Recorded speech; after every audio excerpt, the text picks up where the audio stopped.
Good morning, everybody. Welcome to our show. Making sure I get on here. Good morning, everybody.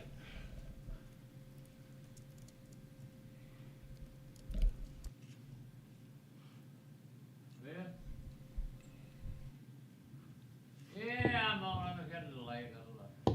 Third time is a charm? Third time's a charm. Yeah, I'm sitting up here with two outlaws. One of them's uglier than the other, and I can't tell which one's ugliest. Both of them pretty damn ugly than me. It's a ongoing competition. It Good really- morning. Scott Mugno here, John Pilati, and of course, Hutty, as always. Happy Wednesday, everyone. The one employee he can't fire or won't fire is himself.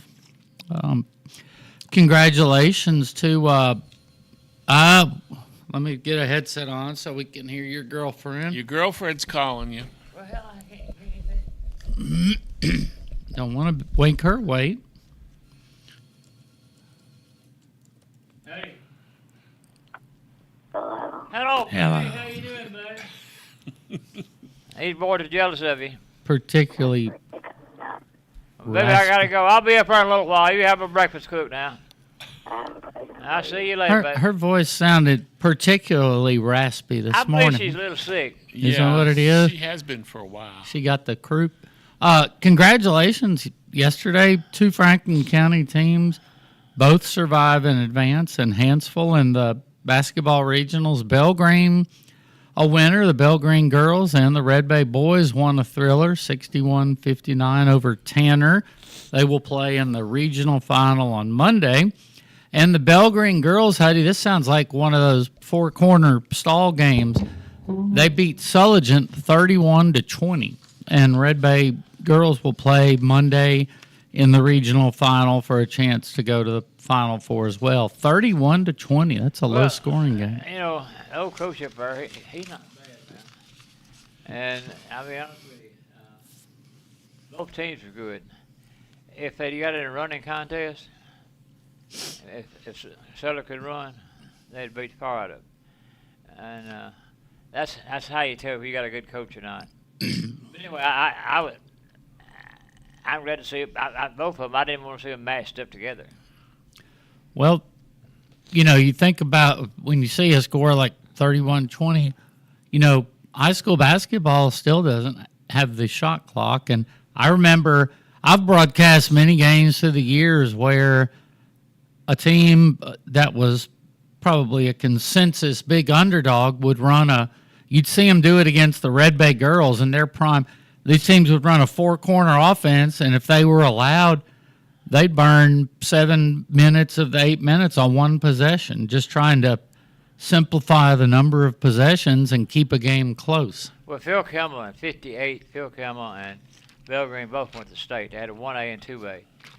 And I think they played, and Belgreen slowed the ball down on Phil Kimmel. And I think they beat them, I think 13-15, something like that. And they wouldn't shoot the ball. When you scored the first basket for Northwest Shoals, were y'all in a stall offense? No, hell, I thought I was passing it. Oh, okay. It was. You scored unintentionally, intentionally. No, I don't tell no that's intentional. Cumberland College, Huntington, Tennessee. First ball game. Wearing Phil Campbell uniforms, even though y'all were Northwest. Yep. As a matter of fact, we wore Phil Campbell uniforms up till we went to, I think Coach got embarrassed when we went to Boonville and played scuba in Northeast and Northwest Mississippi in that tournament.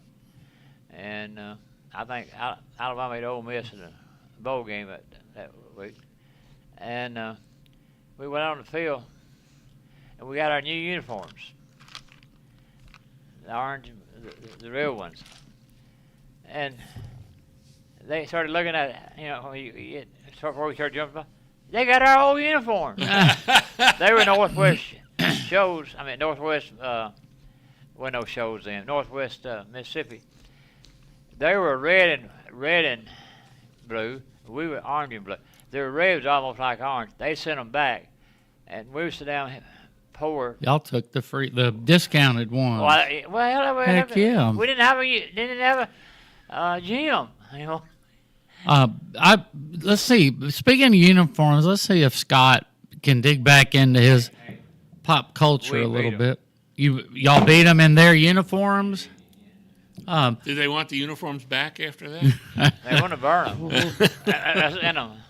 Do you remember, Scott, in the Bad News Bears, Oh. who the sponsor that paid for the Bad News Bears team uniforms was? It was a bonds company, That's wasn't very it? good. was Chico's Bail Bonds. Chico's Bail Bonds, yeah. okay. I do remember that. I'm impressed. I didn't remember that either. Classic movie. Now, once they got to the third, fourth one, they were done. But that first one, well, isn't that always the case? Yeah. The first version of whatever. Almost anything, even television series. They go beyond 5 seasons. Even if they make it to 5 seasons, they usually run their course by then. Well, you know, Same with movie sequels. Yeah. the CSI. You know how long they've been in business? Oh, quite a while. In the 20th year. That Law and Order is also like Oh, yeah. 20, pushing 30 years. Yeah. I'm not a really Law and Order man. I do like I like any series if they don't play the same damn thing. I like something fresh here. And CSI, the main one, did have something fresh every day. John and I can tell you that CSI changed how jurors thought about No question. criminal defense actions and trials, because now everybody thought you could solve a crime with all this high-tech scientific discoveries in an hour, and they couldn't understand that inside a jury box. Well, I found it different. I tried one case, won it. And you remember that. Anyway, I just made it dumb and simple for the people there. I mean, you got your bill, and you paid for it, and here's everything like it ought to be. Yeah. How can you owe anything? I mean, come on. Well, what also it shows like CSI have done is they've created an expectation with jurors that every criminal case should have the smoking gun forensic evidence, and it's not always there. No. And that's preyed upon or used to the benefit by good defense lawyers to say, where is the forensic evidence? Yes. You know, and comment on what's not there rather than what is, and that's certainly television based to Well, a y'all large both are degree. lawyers. Let me ask you a question. I know. We're going to charge you. Well, I've dealt with lawyers in the mobile home business all over the country. You know, everybody wants to sue you for nothing. You know what I mean? But you know, in Franklin, Marion County, and Winston, I'll be honest with you, we have. People don't realize it. We've got some of the 2 or 3 best lawyers in this part in the world I've ever dealt with. Is it why is it all right here in a little pile here? I think in smaller towns you have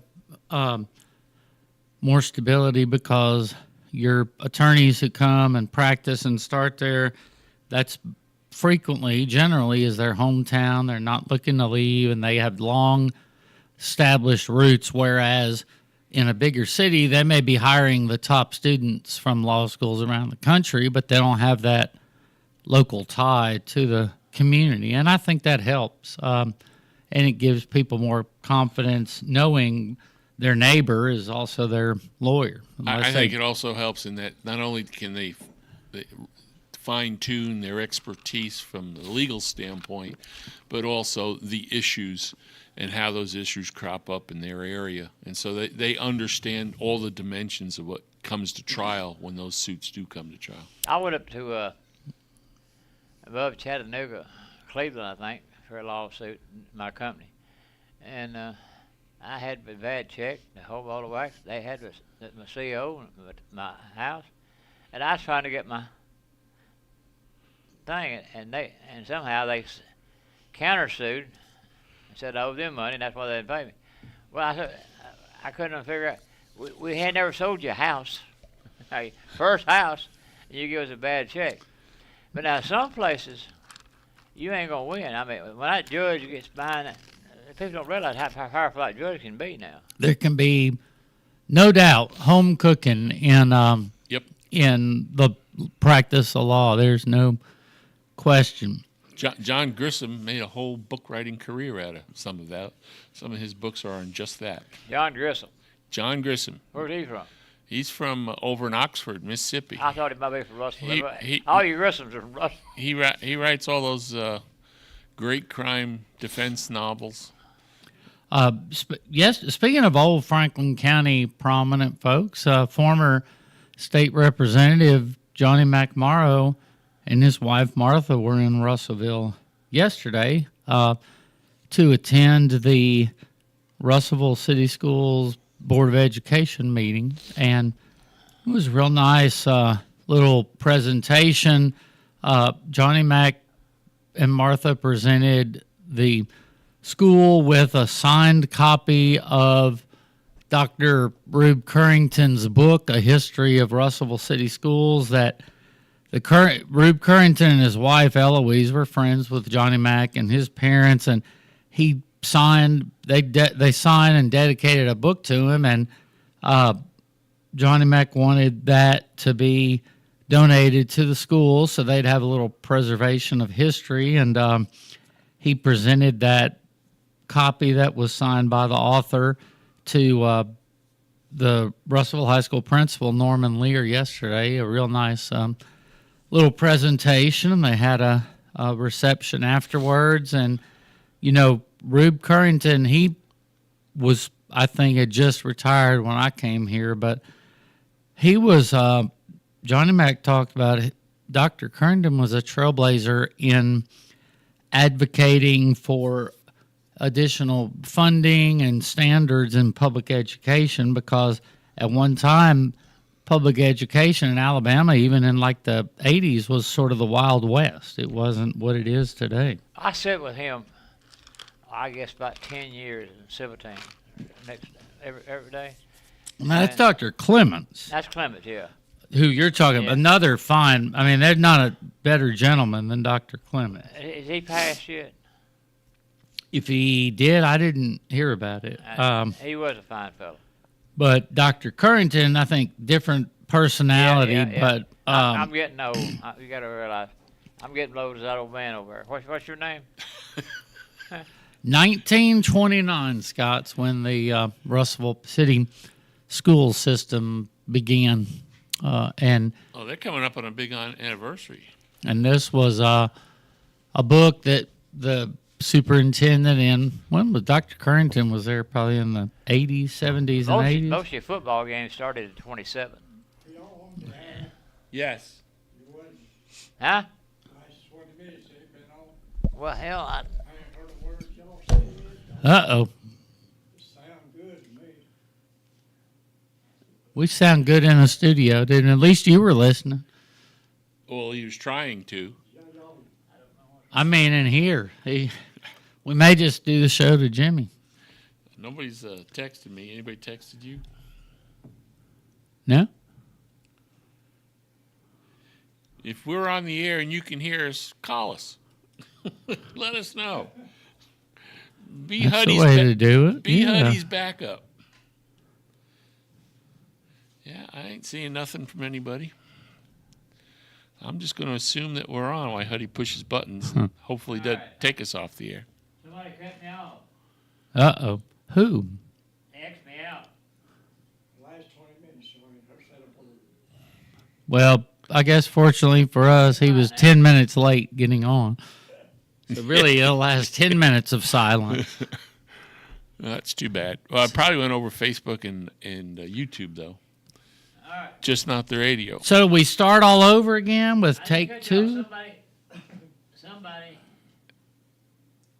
cut it on our computer and put the delete button on. Those bastards sabotaging Well, the I mean, computer. I've got several employees that just changed, and I've got some people want to be a quill sometimes. Some people don't like me, and I don't know why. Hell, I ain't done nothing to them. I paid them. I think it's those Florida realtors that keep calling you and don't buy nothing. You think someone doesn't like you, broke in and pressed a button so They that didn't you break couldn't in. go on the air? Listen, That's a very mild form of sabotage. I don't have a rinky-dink radio station. Mine, I can play it and do it at home or on my Mine doesn't get knocked off the air by sabotage. phone. Ain't nobody will listen. Well, they at least we're not. Nobody even listen to it be bragging. Well, happy Wednesday, folks, and welcome to the argument, as usual, here on the Hutty Show. Are we trying this? Are we doing take two again? No, we're not going to do take two. We'll just keep going. Angel and I went a couple weeks ago, Scott, to Huntsville. The Von Braun Center had this all-star country salute to the 90s, and it had about 40 different artists come and sing their number one song from the 90s, and they were recording it to do a television special. And Lori Morgan, she came out and sang her song. About a third of the way through it, they had to stop because of technical problems, so she comes back out and starts again, take two. Well, when she gets through and leaves the stage, here she comes again. So we got to hear... except for Monday, what's that song 3 times before they actually got it right. Was Hutty helping them at the board? Yeah. Well, was he over there? She wasn't, but they said it was sabotage. Somebody came in and pressed a button. Who, the punk rockers? Yeah, I guess. Rock and rollers? Who did that? Some of Hutty's ex-employees. Yeah, dang button pressers. All right. Hey, today's February 18th. Today in history. Did you ever read Huckleberry Finn, Hutty? No, I played with him. You went to school with him. Yeah. You went to school. Well, today Mark Twain published that book. So that's how long that's been around, for quite some time. Great book. Always read it. 1885. So, yeah, you were there, weren't you, Hutty? We'll give congratulations to some folks.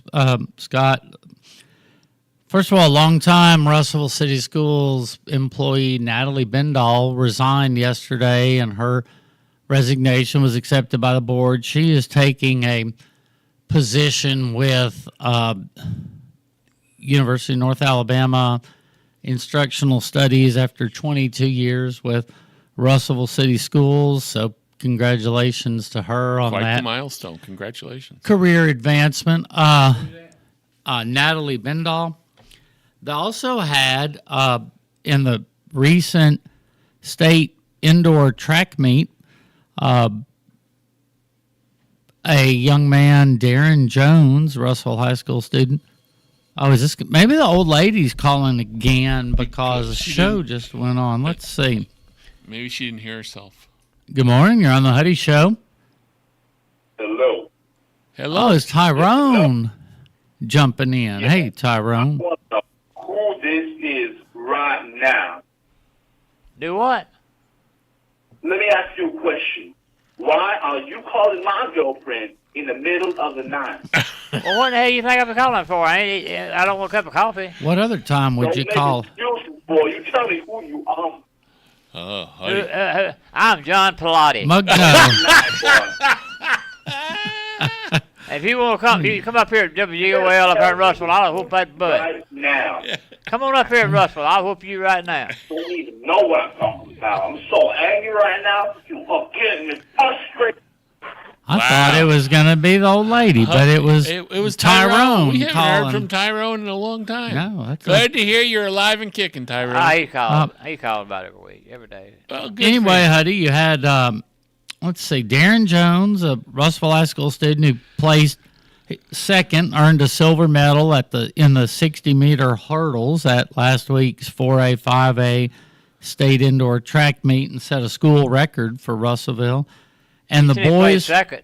what's that? You said he played second. Yeah, he placed second, earned a silver medal.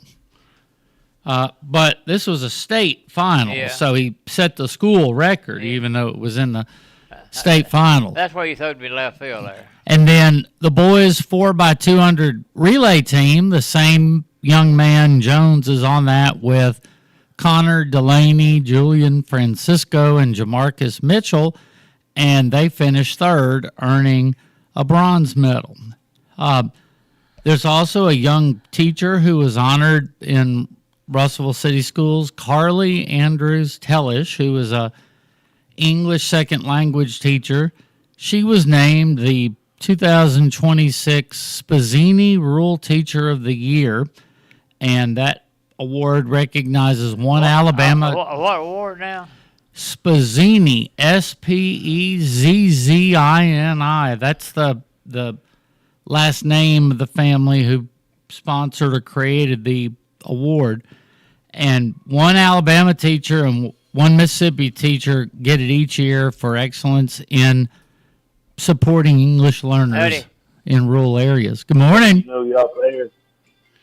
He says we're off the air, Hutty. Well, hell, Again? Yes.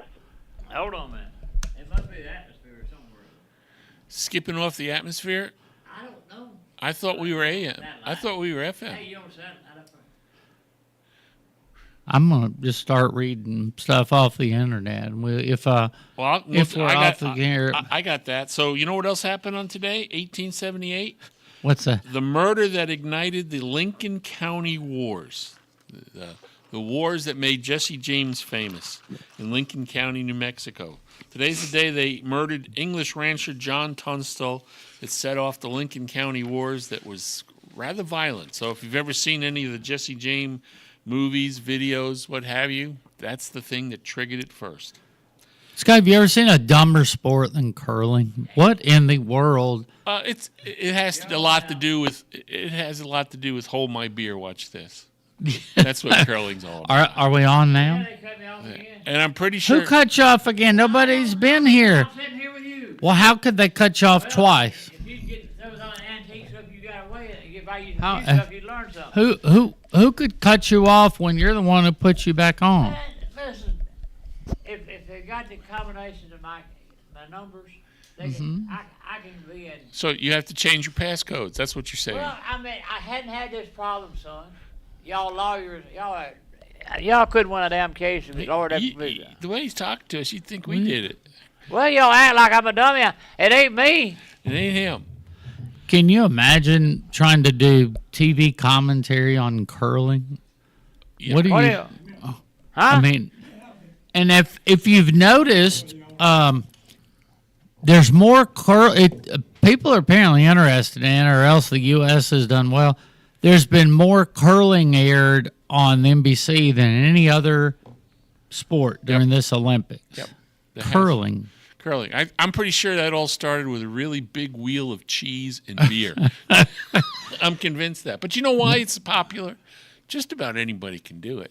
I mean, they call them athletes, but figure it out. I mean, how much athletic talent and strength and endurance does it take? It's kind of like Yeah, bocce yeah, I ball. heard it. Bocce ball. There you go. It's the bocce ball on ice. Oh, yeah. And what's interesting is Well, We're we're listening to see if we're on. Well, you're on. Okay. Well, that's good. I'm glad. we're on now. If they don't Um, X me out, I'm all right. Yeah. Now, there was some excitement in curling. The Canadian team, I believe, and saw that. the Swiss team had a very heated altercation. One accusing the other of some chicanery with the rules, and there was almost Well, let me a have it. curling brawl. Well, hey, you may turn it off. Let's see. Meanwhile, back at the boards, we're still Are trying you to figure out are if you we're on. off the air again if you were never really on? If It's you like the tree in the forest. That's right. If it doesn't hear you, it doesn't. You can't mess with them. Another day in history: Dale Earnhardt Sr. was killed in the famous Daytona 500 Yep. crash on this day. Boy, that was a major news event. That's 2001. What you got, Jimmy? Thumbs up or down? It was on here. Oh, we're on now. We're Okay. on now. We're good to I go. don't listen to y'all. We may have to. Scott may have to come up with this day in history for Thursday the 19th. At this rate. I'll start pulling it up now. Anyway, the young teacher, Miss Carly Tellish at Russellville, won a statewide honor at this recent M to Sol conference, and congratulations to her on that award for teaching excellence. And the Russellville City School Board approved their school calendar for next year, Hutty, and every year, this is so different. When we grew up, we'd start the day after Labor Day, but teachers report back on Monday, August 3rd for 3 in-service days, and the students will return August 6th for their first day of classes in Russellville City Schools, and that is almost a month earlier than when we started. When did they get out? The final day is early dismissal on Tuesday, May 25th. See, that's what the students were listening for you to tell. They didn't really care about the start date. They were more interested in the end date. And a long Christmas break. They go from the 18th of December and don't come back until January 7th. Wow. Plenty of time to enjoy your... Heck, you can get out of country and back in that amount of time. That's why they stay so long out. Yeah. Interesting events at the Franklin County Commission meeting yesterday. One of the things the commission did was What they bill me for? authorize nothing yet. They authorized the county attorney to move forward with whatever action is needed against this company related to this supposed subdivision called Lightning Ridge, which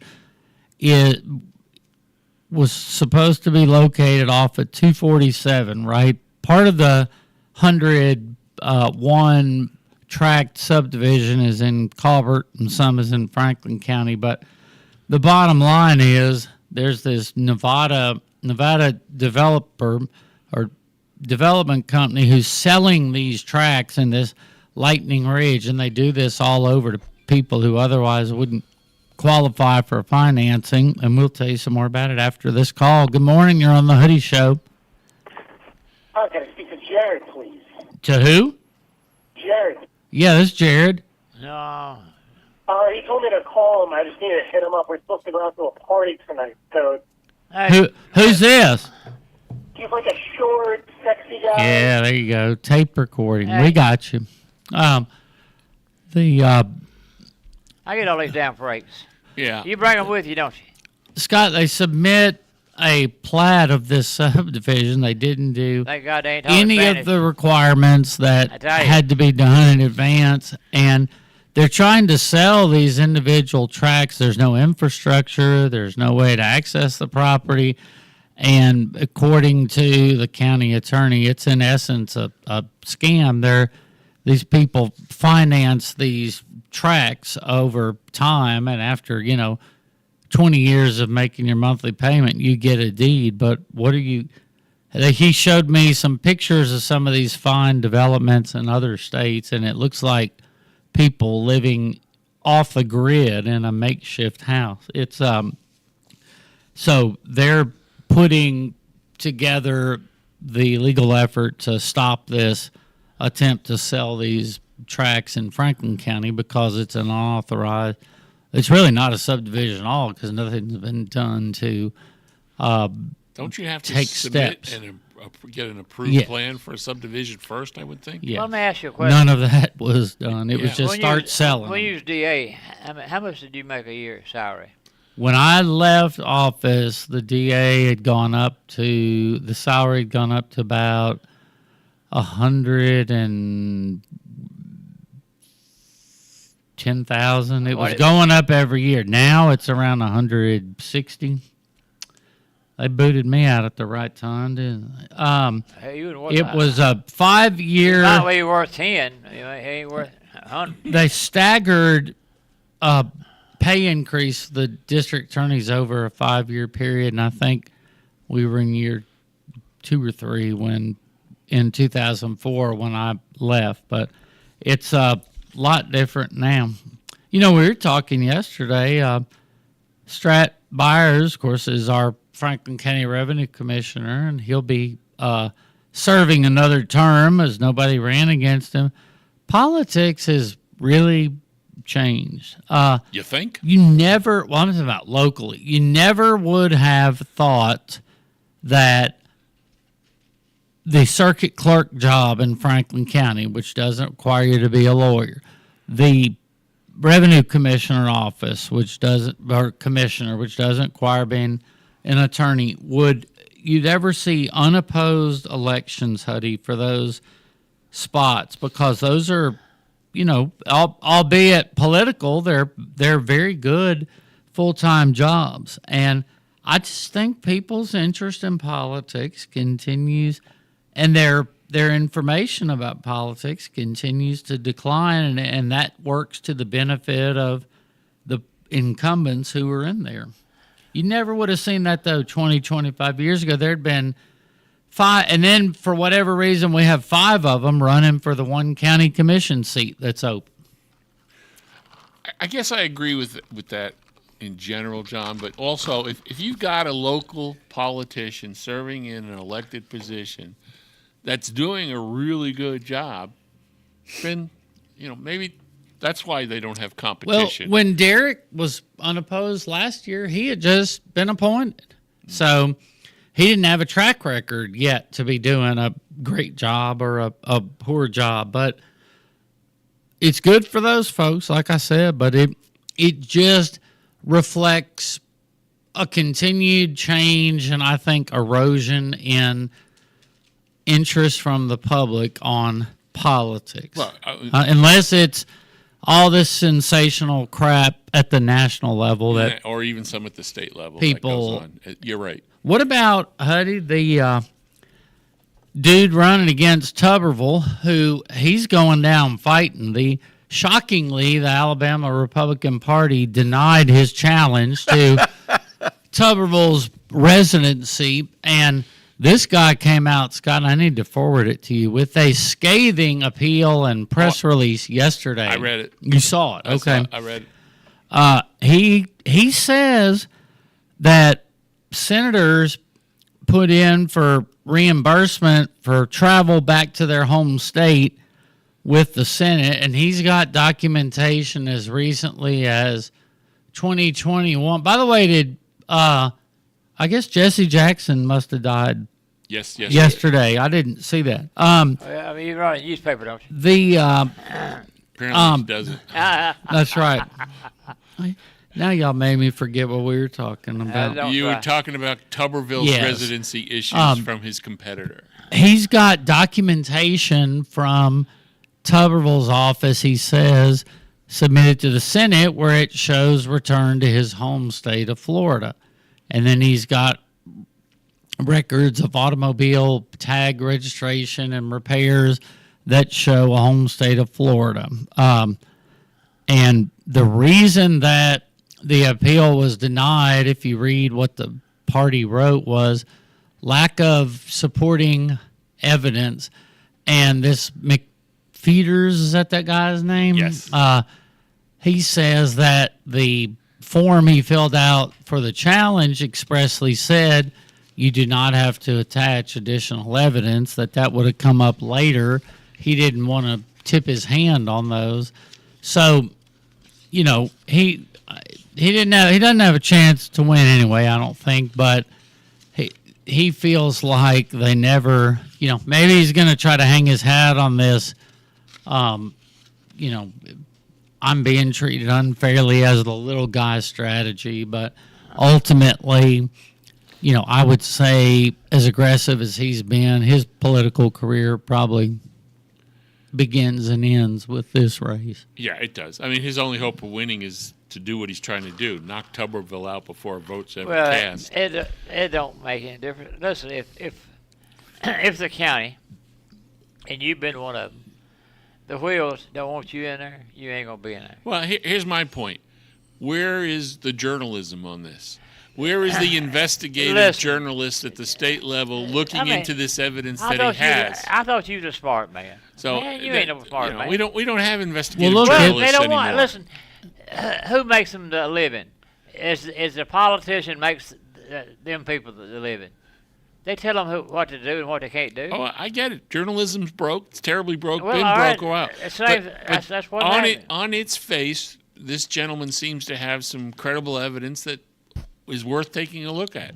He seems to have got the rope-a-dope from the GOP committee. You can do anything. When he says want. you don't have to submit your evidence with the complaint. Wait till you get to the hearing. He didn't, and then they canceled the hearing. Tuberville is going to be the ex-governor no matter what happens. Yeah, I get that. It's set up. I get that. Ain't nothing you knew about it. I get that. I understand reality. I'm just saying. Like John, when they going to kick him out of the office, they kicked him out of the office. And I guess woe be the journalist who investigates that. Now, I would have thought somebody like what was that guy's name? Yeah, Josh Bean, who Josh Moon, isn't it? Josh Moon. Yeah.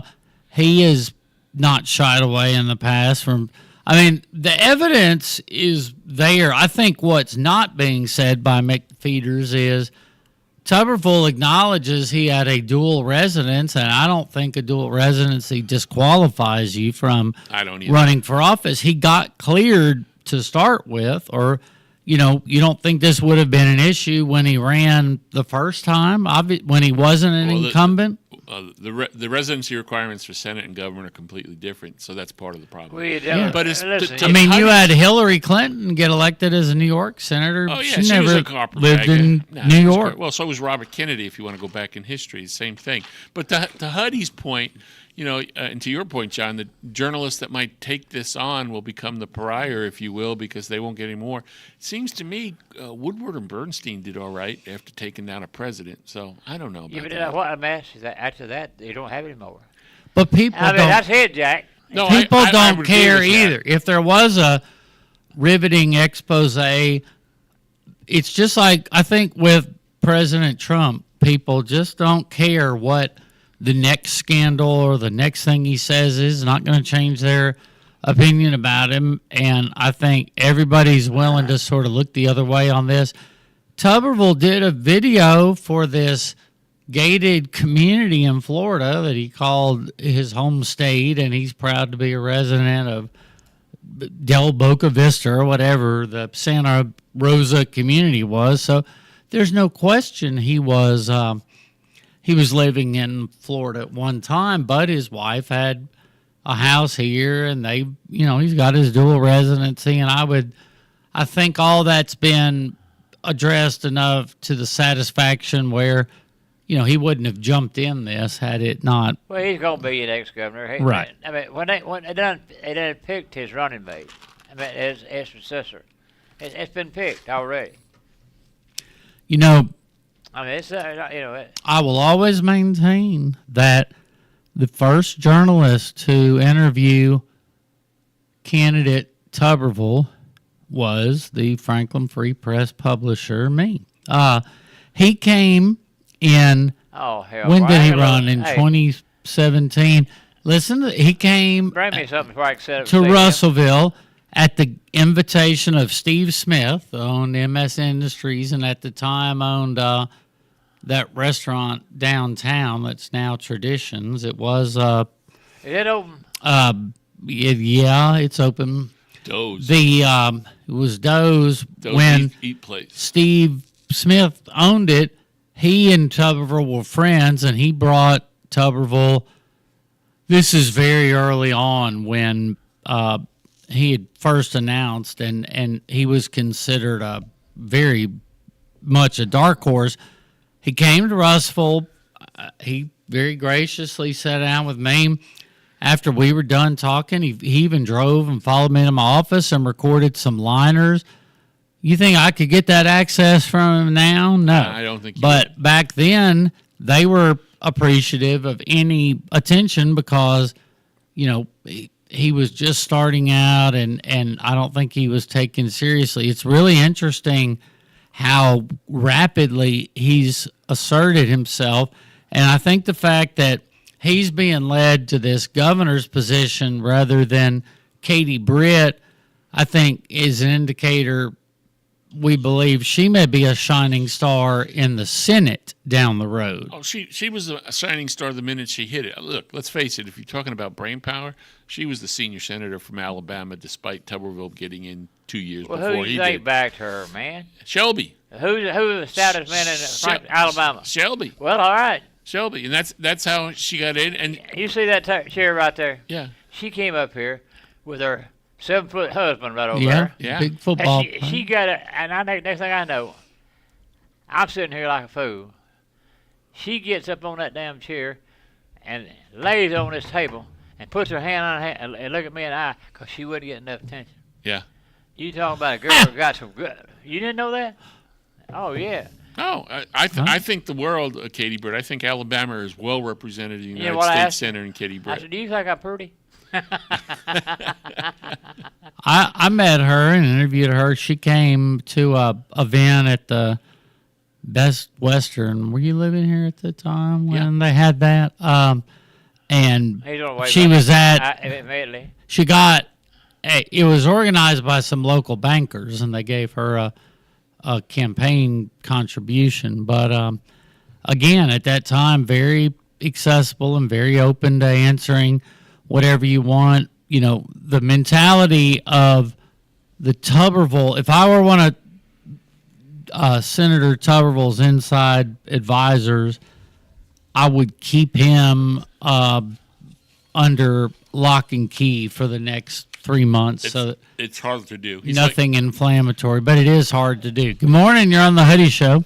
Vote for Greg Gunion as your Marion County District 3 County Commissioner. Oh, look at that. So somebody wants some free political. A robocall for a Marion County. You send them a bill, Hutty. Well, hell, he lives right here. He calls it every day. Yeah, nice. Well, yeah. I ain't got my road paved through Franklin County no way. I think Tuberville's staff has got their hands full trying to keep him away from television cameras and microphones. It's kind of like Chuck Schumer. The old saying about Chuck Schumer for all the years I was up in D.C. was the most dangerous place is between Chuck Schumer and a television camera. You could get run over really fast. Have y'all ever thought about this now? Really, this doesn't really have a lot to do with politics. We had two coaches in Alabama, one from Alabama, one from Auburn. Saban, y'all know where it's got, what he's got. He can be anything he wanted to be. Are you following me? Mm-hmm. Now, Tuberville, which Saban I thought beat in football, where's he come out? Was they that good of people, or they just had that good connections? They both, one's going to be governor, and one rules the state. Really? That ain't bad for two ex-coaches. Absolutely not. Absolutely not. Whether or not ex-coaches make great politicians, I mean, I suppose you could make a couple of arguments towards that. But, I mean, the other big one I remember before Tuberville going way back is who was the Nebraska football coach? Osborne. Yeah. Osborne. He became a senator. Whether or not he was a really great one, I mean, for Nebraska, he probably was. Well, he was good, but he wasn't as good as the one that taught him. Yeah. You familiar with a magazine called The Nation? Yeah. Is it a liberal or conservative or? I think it's conservative. Jimmy, all right? They wrote an article I just found it because I remembered it. And this is a headline from a 2023 article that says in The Nation, just because Senator Tommy Tuberville is stupid doesn't mean he's not dangerous. So you could make that headline about a lot of politicians. How about AOC this week after her performance in Munich? Well, what this was about, this is after Senator Tuberville dipped into the whole Proud Boys comment and jumped off of it with that. I still say his public interaction between now and May 19th needs to be war stories about beating Alabama and Auburn football. Probably not Texas Tech or Cincinnati because those didn't go well. His final walk off the field at Cincinnati, he gets into it with a fan with the very classic get a job comment. Yeah, but I agree with your strategy for him. Just talk football between now and May 19th. But he's not doing that because if you saw this week, now he's complaining that Senate Republicans and Republicans as a whole up on the Hill are not doing enough. They're not. To get themselves reelected. They're not. And he's calling for the end of the filibuster, which makes me cringe. And I think it makes a lot of other Republicans cringe. The filibuster rule is a good rule because it keeps each party, whoever's in power, in check from doing really crazy things. Both parties wants to drop that. Yeah, but you have no idea how the world would change if you dropped I the didn't say Phil's that. out. I Yeah, said I get that. both parties wants to change. It's not just one. But there was a story in The Hill, if you heard of The Hill. It's a publication that covers Capitol Hill, obviously. And they did that about how they interviewed a lot of Capitol Hill Republicans who are anonymously complaining that they aren't doing enough to get themselves reelected up there, and they want the Republican leadership and President Trump to do more than they're doing. Most of it focuses on the issue of affordability. And to Hutty's point, they're exactly right on that issue. They're struggling. They're struggling hard. Speaking of races that probably are lopsided, Congressman Adderhold, of course, I think when he wins later this year, will be term number 17, I think. Yeah. Yeah, he's a poster boy for term limits. Well, the guy, that was my point of all this. The guy who was running against him, Tommy the Barnes guy, his signs, the few signs I've seen say the term limit guy or something. Again, it's an attempt probably to create some buzz about him without having a lot of money to do advertising. But, term limits are something that probably most of the public would say they agree with, but they're not it's not an issue that people are so passionate about that they're going to go rally to support this They candidate. can't change nothing. But that goes to your earlier point about local politicians running unopposed and that, and the lack of interest from the public and the voting citizens on that. That's the number one topic they ought to be covering. That and the balanced budget amendment. Well, I like the Adderholt, but I do like Barnes. I mean, he does a good job. He's a quality candidate without I know a doubt. him. I knew him when I played golf at Cypress Lakes. There's a flip side argument though about term limits. If you're the challenger, you want to talk about how politicians get stale. The flip side is the long time experienced, in this case, congressman can say, look, I've got seniority. I have some favorable committee assignments, and I've got some power for the people of Alabama that we wouldn't have if we had a freshman congressman. Just look at our local state senator, Larry Stutz, who's going to run for or be elected, more than likely, to a fourth term. He will be the Republican nominee. Yours, not mine. He has gotten some influential, powerful committee assignments, and if he wins another term, that'll only get stronger. And when you think about how disastrous his time in office began with trying to repeal a bill that he was the driving force for it having been created, he's really made an about face and bounced back well. And now he's touting his Well, you've been holding hands experience. with him. No, I'm just commenting that the boat rocked big early, but he survived and weathered the storm. But the dynamic would change with term limits because seniority would be That's defined what we completely need. different. But you're never going to have term limits, Scott. It's a moot point. I disagree. I think we will, but it's going to have to be the citizens that do that through the Convention of States, through the Constitution. It's like the fat guy talks about he wants to go on a diet until he has a piece of cake in front of him. These right. term limit advocates think it's the greatest thing in the world until they get elected and then they disappear. Yeah, I got chocolate the cake or a coconut. Which one do See, you want? I want both. The Convention of States puts that in the citizens' hands, and that's the way to do it. That process has been going on. I forget the dozens of states that have already approved all that. It still has a way to go to force it, but that can be done. You just have to have the will, and you're right. The current ones, the term limit poster children like Adderholt, keep fighting it and keep. Why do you want to retire? Meanwhile, And I don't think, by the way, Scott, that here's the big article that Adderholt's got put out for his reelection. yes, is this the Trump face coin? This Congressman Robert Adderholt introduced bipartisan legislation to commemorate the upcoming 250th anniversary of the United States by authorizing the creation of a special $2.50 anniversary coin. Earth-shattering, earth-moving. Boy, that'll change the world. And that's our term limit poster boy. Well, Turville, not Turville. I got Turville on mine. Adderholt.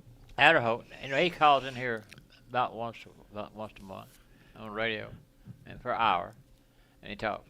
You know that, don't you? I do. And see where he got most of his powers from his daddy. His daddy was Circuit judge for a long time. from Marion County. He didn't like me, but I got into it. He had me guilty on something, and I felt it. I won it. He was circuit judge for both Winston and Marion County. And Adderholt really, he needed to move back home in this part of the country. He moved over next to Coleman, and that still his territory, but it's home base. That's where his wife's from. I'm not even sure constitutionally. Alabama, Scott, couldn't do anything to impose term limits on United States senators or congressmen. That would have to be done at the federal level, would it not? Yes, it would. So this Barnes guy thinks he's going to blaze a trail to Washington as a freshman representative and sway the entire congressional body to see the light of term limits when they're all veteran fat cat politicians who've been there for decades. I think he'll blaze that trail for about 4 or 5 days before the party leaders on Capitol Hill take him back to the political shed and tell him how the world runs, you're wrong. which is what happens to him. I was in a country club, Cypress, up at bus shows for about, I guess, 10, 15 years. But he was there about, 4 or 5 years, okay? He is what, I like both of them. I'm serious. But if this guy here is the guy of the future, what he tells you something, you can bet on it. He's going to do what he said he'd do. I run him out of town Saturday, right here in Hackleburg. He come in here, was down here eating. Who we talking about? Barnes? Barnes. Tommy Barnes? He was down here. He's coming in from Tuscaloosa, I reckon, the All-Star game or something like that. Yeah, baseball game y'all had, wearing an Alabama shirt. And I walk in the Panther Mark, and there he is. I said, damn, Tommy, Barnes, how you going to get elected wearing an Alabama shirt? And there ain't but a few Auburn people. They ain't going to vote for you wearing a, you know what I mean? Go change your clothes, man. And he's running in the party, in the Republican primary, correct? Yeah. Correct. Which is also a bold political step to take to run against an incumbent, because even if that incumbent may not be immensely popular, parties have hesitation to get involved against an incumbent elected official in any race. That's correct. I think Barnes will be there 4 years from now or 8 years. I think he's the next. Well, what makes you think that Congressman Adderholt won't keep? I mean, Well, he's not an old man. I think he'll keep running, Well, unless he's just ready to take it to the House. Well, not that I have nothing against him. I sat and talked to him. I wasn't in love with him before we started talking to him. But I learned that after a while, it's like a job. You get tired of your job. Really, that's why we got retirement. Yeah. You know what I mean? And I think that's going to get him a matter of time. But now, I don't know. See, I'm not convinced of that for Adderholt. I think Adderholt likes the groove, the rut, whatever you choose to call it, that he's in. And I think if he keeps his head down the way he does keep his head down, doesn't get caught up in any of the controversial things, he can pass these commemorative coin bills all damn year, every year for 20 years. And he's got the rousing endorsement of President Trump. Yeah. I mean, he's one of Trump's favorites. Yeah, Well, because he's a guaranteed vote. Well, let me ask that's you all there is. something. If he He's a guaranteed vote. If he was running for president, wouldn't you, and the way Alabama is for Trump, wouldn't you want to? Yeah. I mean, Trump's got Alabama now. I mean, I can see him being there until he's 90 years old. Yeah, I don't get the vibe that he'll give it up anytime Well, I don't soon know. either. I say Barnes will be somewhere. Well, here's one problem you have if you're Barnes, Hutty, and I don't know him, but this is just in general. It doesn't apply to him only. You take on an incumbent in their party primary and you don't win, you can be prepared for backlash. Good morning. You're on the Hutty Show. Vote for Billy Ernest as your district. Oh, another. Commissioner. There you Another go. robo. What are these AI calls for Well, hell, I don't Marion know who County? they are. I just hit the button. I don't know who's calling. Yeah, There- somebody's spending some big bucks for that. There will be there can be hell to pay if you primary an incumbent and lose. Well, I did. And Trump does it all the time. Hey, You know, Trump Trump. don't you- supports other people, but don't- Trump's people who are challenging win a lot of the don't time. you remember when I ran the second or third time? I ran just for the hell of it, where I could talk on. I need a flow chart to remember every But, time you ran. Just be quiet a minute. And you know, the Republicans had a flag. I look back, there were about 15, 20 people behind him. And the Democrats had, and it was lined all the way up to That's Florence. right. I looked behind me, when a damn soul behind me. I said, my God. Yeah. I mean, how do you expect to win when everybody's Republican, Democrat? Yeah. But I did vote Republicans. But people then, and even now, I don't know if it was down or not, but I think so, stick with a party. I mean, I've got a guy that used to call in, and he was a Democrat from down here and southwest Marion County. And I think he got mad at us because everybody was Republican up here. Yeah. And it wasn't. I was trying to be neutral with him and them, but I couldn't be. I'm an old Democrat. I'm not a new one. I mean, I didn't know there was such thing as a Republican. I got to be a grown man. Are you following me? I mean, there's always Democrat, but the Democrats got too far away. That's what happened in Franklin, Marion, Winston County. Marion, And not Winston, but the brilliant Republican marketing strategy in Alabama of lumping every Democratic candidate, didn't matter if you were running for coroner or governor, lumping every one of them to Obama, to Nancy Pelosi, yeah. to liberal And they did it. Democrats, talking about, if you're running as a Democrat, you must be supporting abortion and gay marriage and all these other issues that are quite important to Alabamians, created a backlash that still resonates today. And compound that, Scott, with the fact we've talked many times about the inept, corrupt leadership for the for the Democratic Party in Alabama, Yeah. with these hogs at the trough who've lived up there off of their endorsement and their, doling out their opinion for a love offering, and the party's unwillingness to change leadership. That's exactly right. But It's a fiasco. There's the other side of the coin in the blue states too, who go after every Trump-endorsed candidate that may run in their state at whatever level, but therein lies the problem. We're being controlled by the RNC and the DNC, and so they're the ones that either let a primary happen or don't let a primary happen for the most part. They're the ones who control the ballot access at the state level. Ballot access is at the state level. I'm of the opinion that if you want to break up this syndicate, if you will, of the RNC and the DNC, you've got to have open, easier ballot access for third-party and independent candidates, because they're the ones that are going to challenge the RNCs and the DNCs in their system and give voters an opportunity to vote for something other than the two parties that are well entrenched. I mean, look at the presidential election the last time around. Us citizens barely got to pick the candidates to run against each other. you didn't know the Republican, Democrat we Party. did. Yeah, Really? yeah, and for the most part, the Republicans too, because the Trump faction of the Republican Party pretty much controlled that whole debate series that happened, which he chose not to participate in, and then controlled all the primary setups as well. And then, like you point out, in the Democratic side, they tossed Biden out right before the convention, inserted Kamala. So why do you need these pesky voters anymore? Therein lies the problem. If we're being You got that controlled right. by the Republican and the Democratic national committees, the Republicans are doing a much better job of controlling us than the The Democrats are. I would agree. I agree with It's that.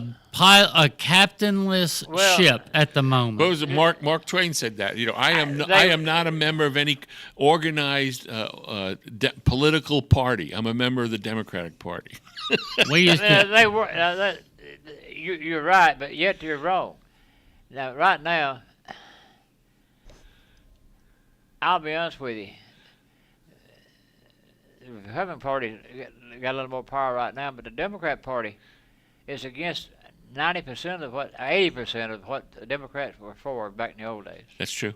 They're against it, and eventually, people that like Jimmy or me or something, they're gonna get tired of it. They're gonna vote the other way, and eventually they're gonna swing back like an order. politics is cyclical. You're correct, but that cycle back to the Democrats, you'll see at a national level much sooner than you will see at the state level because of the level of harm and level of disfavor that the Democratic Party has sunk to in Alabama. Plus, politics is more vicious and nasty and openly hostile now as it ever was. In the past, you didn't have candidates insulting each other, at least not publicly. Well, They did it. Actually, you did. It goes all the way back to the beginning of the country. They even call me during an the ugly Civil Not, War. Scott, to Hear the it? degree now. They call me an ugly No, sucker. So I would disagree. Read some history books about what happened during the Jefferson Adams campaigns and what happened in the Lincoln era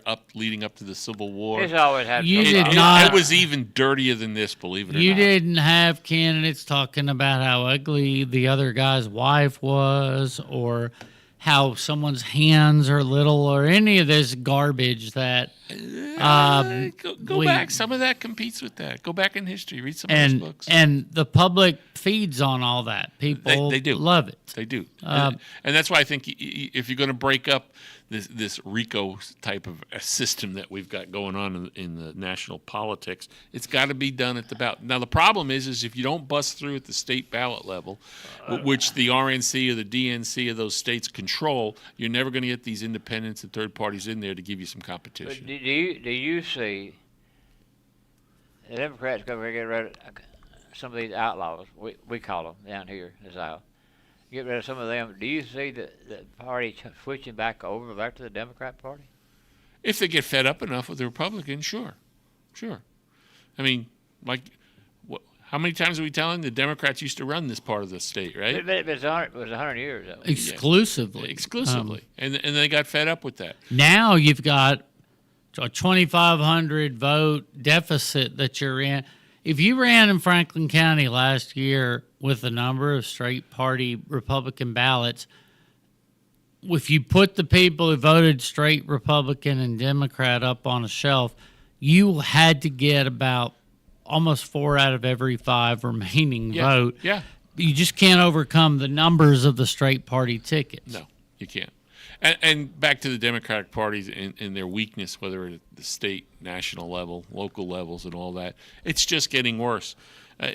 This SAVE Act that's working its way through Congress right now, Democrats are just completely run out of excuses why you shouldn't vote for an act that basically says you got to be a citizen of the United States and you got to have a photo ID to vote in this country.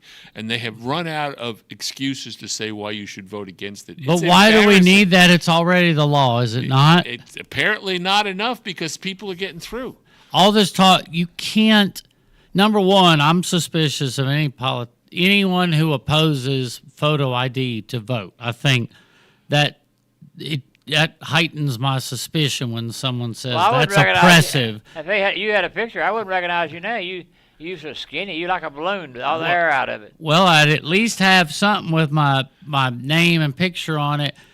If you Your picture don't say look like you used to look. It'd be like name, likeness, and image. It'd be close enough for him. if you say I'm opposed to having to show photo ID, then I'm looking at dyeing your hair. somebody who might want to run absentee votes or do something ethical. But you've got states giving away state licenses and state IDs that aren't checking national citizenship. In the past, it was pretty much assumed that if you got a state identification of some sort, license, identification card, whatever, it was assumed you were a citizen. Well, you ain't got But no now, power, John. that's not the case anymore, and especially after how many millions of illegal immigrants have come over our borders after the last several How years. come your wife is working on Saturday, John? Why? How y'all go on cruises when you on a Well, that's why she works on Saturdays so we can go on a cruise. I'm not necessarily in favor of nationalizing elections, but I think this portion of it, or setting the standards of it, is critical over the states, I pulled up which is first. not an unusual federal action. Look, it is illegal for non-citizens to vote in federal or state elections And who checks that? in our Who checks that? country. Who checks that? They're supposed to check it when you vote. Election officials at whatever the level, like in Alabama. And what do they use for identification for that when you register to vote? You know what they used for me? My license and if I own property. Something that Okay, proved your my driver's residency. license is a state-issued document with your picture on it. Does it check for citizenship? It doesn't. That's the answer to the question, and that problem has Well, become a problem because All of right, the last several years. Right now, what are you going to? Elections coming up. Yeah. I mean, even I thought about this. What am I going to have now to vote? Well, you're gonna have to prosecute somebody then, like that woman in Franklin County they got Exactly. for. But if we don't, you're not going to convince me in our world where the government knows every single thing we do, say, and think, that the government at its disposal doesn't have easy access to verify somebody's a U.S. citizen before they're put on a state voter registration list. I'll give you That's Scott. There, nobody is that naive to think that's Who's not checking? available. But who's checking? Okay, if they're not checking at the state level, then they're derelict in their duty. Same thing at the who what. So you're saying that we're being inundated with non-resident but legal aliens flooding Alabama's elections? I don't think so. And I think it is being checked because look at. If you're looking to have it checked on voting day, election day, it's not happening. Well, it in happens long registration. before then. Exactly. And if it wasn't happening, then, I mean, if it was happening in the frequency you're suggesting, we wouldn't have had Secretary of State announcement earlier this month or this year that statewide there were like 20 cases of illegals voting. You know, they kicked him out. 20 The clique kicked him out. 20 some odd cases across the state of illegal voting. It's not a there's no there as they like to say. I would like to think that, but I don't think we've checked that to see that. I think the only possibility that we've actually been checking is this requirement that's been going on for years for having a star driver's license, a star ID on your driver's license. But that was more about security background checks, which one would hope would include being a citizen of the country. And you don't know that it doesn't. I don't know that it does or it doesn't. And I think if it didn't, and we were letting all these non-citizens slip through into voting, we would have had a lot more cases of that where they were purged from the roll. Let me ask you a question. When Biden they said 15 million in here. I mean, that's what they say. I don't know. I didn't count them. It's in the millions. Well, hold on. Good morning. You're on the air. Hey, good morning, guys. How y'all doing today? We're good. How about you? Pretty good. I haven't heard about the last 5-10 minutes of the show, but it's been very interesting. It definitely got my attention. I've been asleep. I wish I had been, Hutty. I promise. But yeah, you know, if you'll actually look it up, it's actually illegal in California to ask for voter ID. I believe You're right. John's right about Alabama. I think our elections are pretty secure. I mean, I would you agree. have a few percentage, but the problem is when you look at the swing states, and you also go back and overlay the data from all the migration we've had over the last 5 years and where it went, and then you look at the policies in them states and compare it to that, you'll see a trend, and you'll see a trend that where like I said, some places it's not required to have ID, but other places it's actually illegal. I mean, California, it's actually illegal to ask for voter ID. It may be illegal to ask for it at the polls, but in order to get registered on a voter registration list in California That don't make or sense. anywhere else, you are, I would have thought, required to show some proof of citizenship, because if you get if you've got a driver's license and you use that or whatever ID to don't register to make- vote, it's going to be checked whether you're a citizen. Now, can they go up to the person on election day? We want to see your citizenship papers. No, but those people should be weeded out long before election morning. And you don't put that on poll workers out at a Hell, that precinct. ain't- I agree. I found 7 right up here. You found what? 7 people voted. You didn't find anything. What the hell I didn't? If I had a district, If you'd have found 7 people that vote for anything, you would have won. Listen to me. If we had a district attorney, then worth a damn, he done something about it. That was you. Well, that may be true. I went. Hey, 7 people went up there and voted absentee. Absentee. Just hold a minute. Absentee votes were a different animal. Just be quiet a minute. 7 people went and voted absentee. Then they went down here and one of our markets down here and voted against election time. There's 14 votes that guy got off of. When 7. did this happen? Well, 25 when I years ran. ago? Okay. Well, I'm saying That absentee vote, you're right. Absentee Like, voting I want was to hear it again. What'd you say? absentee voting was the Wild West in Alabama, and it was that way because, let's be honest, at the time Democrats were in full control of state government. I know. They were the ones benefiting from running absentee votes. But what I'm trying to tell you, if they want to cheat, they got to figure out a damn way to cheat, and that's how they figured how to cheat. That's just one market. How many? With the Patriot Act and shut up a Homeland minute. Let me Security, go. there's no I don't know. way you can tell me You they talk too can't damn much. Be verify quiet. citizenship. I've Y'all are heard, wrong I've about heard it that. a whole time. But you got what, 26 or 28? I forgot how many people these places. If they got 7 for each one of them, that's a lot of votes, Jack. 28 people Hey, across the hey, state. Hey guys, just go back and look at the total votes in a lot of these states versus the registered voters, and they'll tell you the story we need to be. I think a lot of our elections are secure. I don't think some places it's a big deal. I think in Alabama that might have just been for show with that woman down in Franklin County or wherever that was at. But you do have it going on in the critical swing states. I mean, they don't even have voter ID laws. I think it's 7 or 8 states that don't have any voter ID laws. Anybody can show up and say, "That's where I'm in. I'm voting." Listen, I got a spot for you to come down here and sit down. John fixing to leave. I can tell. And let's talk about the lady in Franklin County that he's talking about. He's right. The crime, and to me the concern about the story of this woman who illegally voted in elections in Franklin County is not that she voted. It's that the United States government, with all its big brotherism, accepted fake documents for her, not just to obtain resident alien status. They made her a United States citizen. They issued her a passport. They put her on registration list. That is incompetence at 3 different times. Yeah. And if you're that incompetent trying to manage people, then you're going to have some slip through the cracks. How does the woman get a United States passport as an illegal alien? So one of our listeners texted me a slide that says, "No, it is not generally legal or required for poll workers or election officials to ask for ID to vote in California under the current law. As of February 2026, California does not require voters to show identification at the polls in most cases.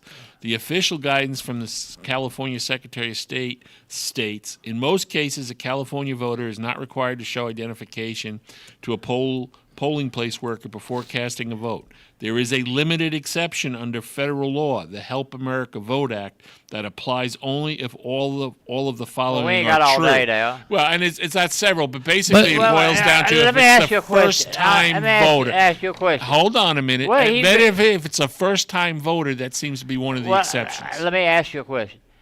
When you got 7. There were 7 I counted. Okay, I found this 20-something years ago. 7 people went up there and voted absentees. I'm sure they checked them in. Absentees. They're not supposed to go vote. Yeah. Later on, when election time come, about 2 months later, they went and voted again. Both votes counted. I mean, Yep. no. I mean, they show all they want to show. Politics is a dirty business. I personally caught when my mom passed away. She was in assisted living, or actually the nursing home, the latter part of her life there.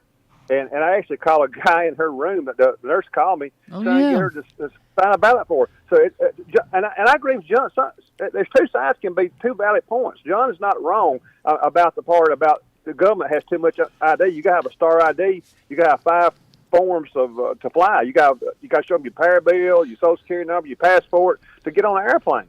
And so you should have to show a proof of ID to vote. I mean, anybody that's against that is You're right. They bear suspicion. My mother was in a nursing home too, and I had one guy. And listen to me, and she died. I had one of my cousins, double cousin, okay, on our program forever. You figure who he was. He just died, and him and another guy from Phil Campbell went up there and tried to get my mother to vote against me. And they thought she was such bad shape that they could do what she wanted to do. And she said, y'all are talking. Let's be quiet. Said, she said, don't you think I'm crazy enough not to go vote for my son? And that was one of our buddies that sat on our radio for 20 years here. There were no doubt flaws that were overlooked in the absentee voting process in Alabama because the people in charge benefited from those flaws. But what y'all are making window dressing arguments about California. They may or may not require you to show a photo ID at the polls, but you can't. The story, Scott, comes way before you get to the polls. California, Texas, Montana. You Alabama. Cannot vote and register to vote unless you are a United States citizen, period. So if that's the law, both at the federal and state level, which it is, and somehow or another we're going to talk about showing ID on election day, isn't the real problem if there's any non-citizens voting, how did they get registered in the first place? It doesn't matter what a poll worker says that day. How did the Franklin County woman do it? She took somebody else's... The government gave her a passport. It did, by taking somebody else's identification. Identity theft is a big thing. Hey, the boy's lost it. He just lost it. He just left field. Look, if your own government who issues the document doesn't recognize it as a fake, then you can't. I mean, you can lead the horse to water, but you can't make it drink. What do you expect to be done? Caller. Here's John. Here's the answer. I've got to get it, but here's the answer to your question. So, until Doge came in and started crossing these data banks, there was no way they could verify that. Social Security, you could have 50 people, and they proved this and published the data that you could. Sometimes it was several hundred or 1,000 people had the same exact Social Security number, getting benefits off of it. So they use that to authenticate it. I've had that happen myself trying to employees. What's your number? I'll use your number.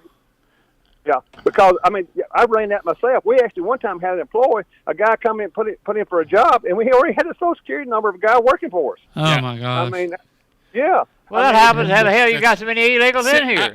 I'll take it to the bottom. I'll take it to the bottom line on the SAVE Act in that.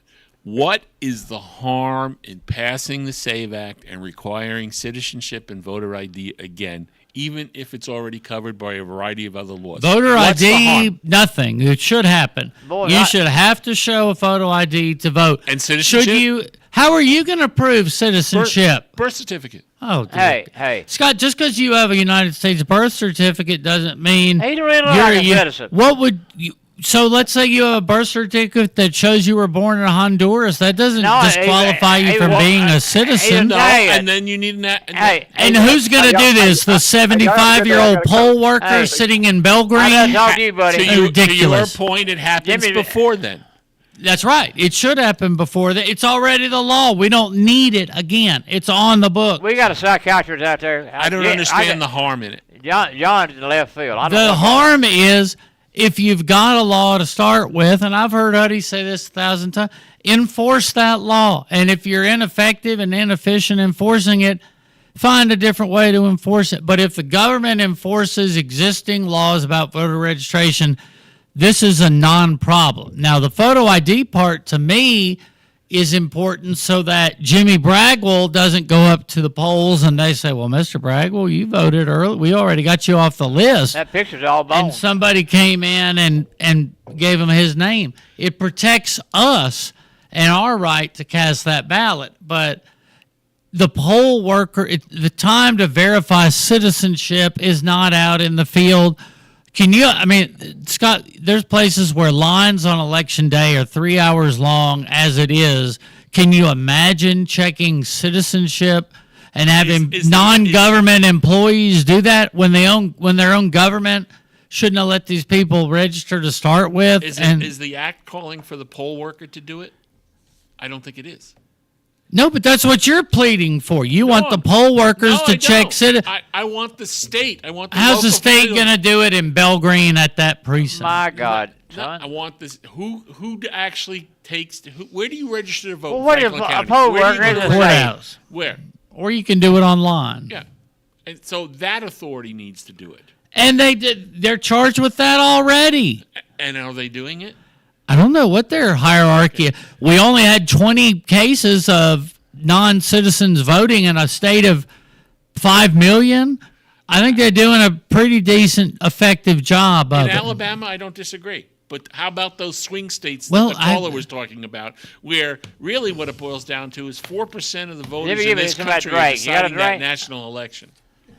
You still can't register to vote in any state without being a citizen. And if non-citizens are getting through, then the problem comes well before election day and the poll worker. Don't disagree. Hey, I've been cussed out before when I was a poll worker asking simply at a primary, do you want a Democratic or a Republican ballot? Oh, yeah. Can you imagine the backlash if Jimmy Bragwell walks into his polling place like his hairdo. and they want him to prove he's a U.S. citizen? I don't They're think- going to get a slick cussing from every other person in line. I do not believe the act is calling for that.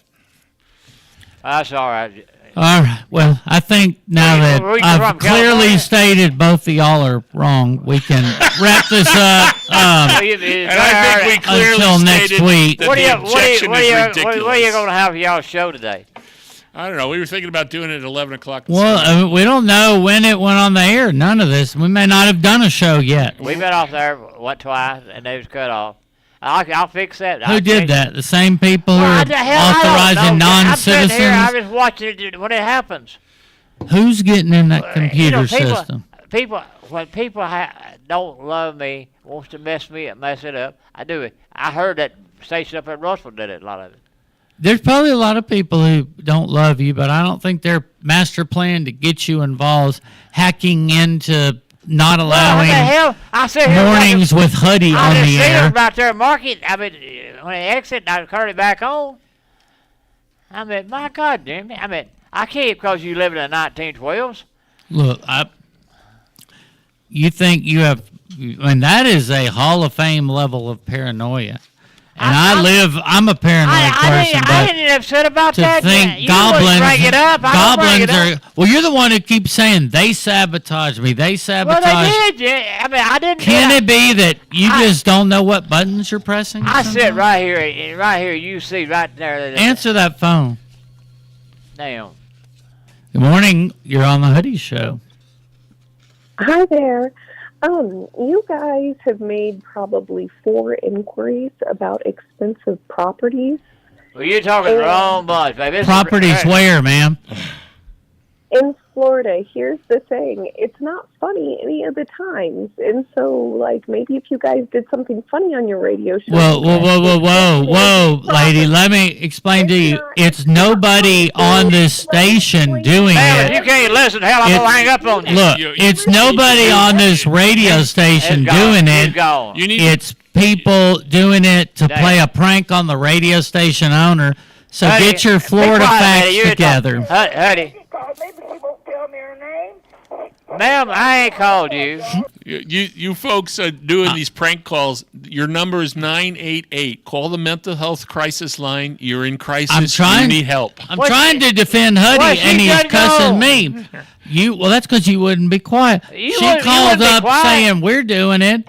Maybe you're doing it. Sabotage yourself. Since somebody's present, but Hutty is not the one doing it. She didn't understand that, and I tried to explain that, and you're screaming and hollering like a John, Tasmanian devil. I done hung up on her. All right, so I've got a handful of quick public announcements that we ought to announce before we get off the air. All right, first, for those of you with Freedom Fiber who have Freedom Fiber, Tom Bigby Communications will perform a maintenance starting at midnight tonight to change the equipment. This could impact some customers throughout our service area while they do that. So just heads up, if you're trying to watch something, use your internet after midnight, there's going to be a problem and a service outage while they change out equipment. Good morning. Hutty. Good morning. You're on the air. Yeah, I'm not from Florida. How come y'all don't have to laugh or something? Why y'all argue all the time? Well, because I've been around that damn guy who fixes. Because we hang out with refrigerators. We hang out with Hutty. That's what we do. No, I'd be fussing too if I hung out with Hutty. I'll tell you one thing. I was trying to defend him. I was trying to defend him to that Florida realtor. She was ready to whip his tail. Well, I'm trying. And that wasn't no realtor. Well, hey, one good thing about it. At least we've got somebody in Florida listening to it. That's true. Florida. That's true. We got one person. What's your phone number? I'll call you 2 o'clock. My air conditioner's off. All right, here, I'll give it to you. Ready? Well, I can all but promise you, after that stupid woman called in, that there are going to be 10 more people calling on your behalf to Key West, and we'll answer one of those calls every 10 minutes. I don't care. You want to talk to them? I just think it's hilarious, but it's not. I talk to them all the time. All right. Coming up on Friday is a tax holiday for severe weather gear. Yeah. If you want to buy some severe weather stuff for Hang the on, upcoming... Sonny, I'll let you talk here in a minute.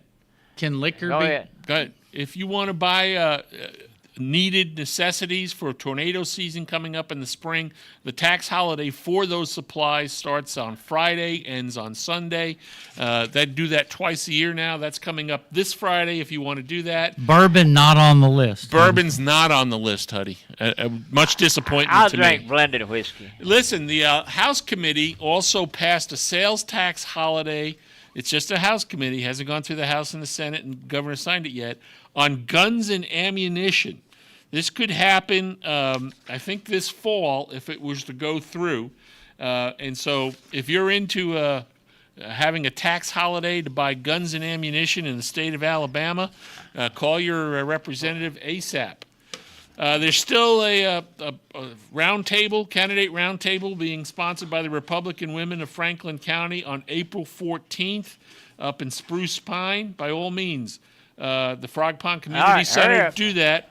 The Ag Center is still having its Ag Workshop on February 24th down at the A.W. Todd Center. That's, again, about controlling pests and controlling worms. If you're into farming and doing that, you want to get to that. That's all my updates, public service. Thank God.